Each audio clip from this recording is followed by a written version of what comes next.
Hello everyone, আশা করি সকলে ভালো আছেন। বাংলা সিনেমায় দেব যোশী এমন একটা নিউজ এসেছে যেটা একেবারে বিভ্রান্তকর, একদম ভুল তথ্য।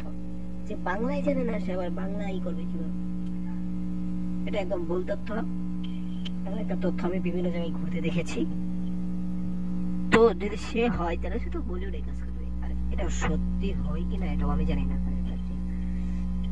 জায়গা থেকে পেয়েছি খবরটা অনেক ধরে মিথ্যা হয়। কারণ ওই যে মীরা দা লেজেন্ড নামে একটি ওয়েব সিরিজ করবে, সেটাও হলো না। এটাও হতে পারে আবার এর সাথে একটি মুভিতে আসবে যেখানে শাকিব খান থাকবে, দেব থাকবে, এরকম কথা বলে। পুরোটাই মিথ্যা কথা, এর কোনো সত্যতা নাই। আপনারা শিওর থাকেন এসবিএফ এর সাথে দেব যোশী আসছে না, এটা আমি 100% শিওর করে দিতে পারলাম। ঠিক আছে, তো এসবিএফ যদিও আসে সেটা এখন আমি বলতে পারবো না, কিন্তু নিচের আপডেট অনুযায়ী সে এসবিএফ এর সাথে নয়। সে যদি আসে তাহলে সোনি লিভের সাথে, তো তারা করতেই পারে কত ওয়েব সিরিজ, কতই তো তার একটি কি জানি একটা ওয়েব মানে একটা টিভি সিরিয়ালে আসতে পারে সোনি চাকরি করবে। তো যাই হোক, সেটা ওই কোম্পানি ওই দেশের থেকে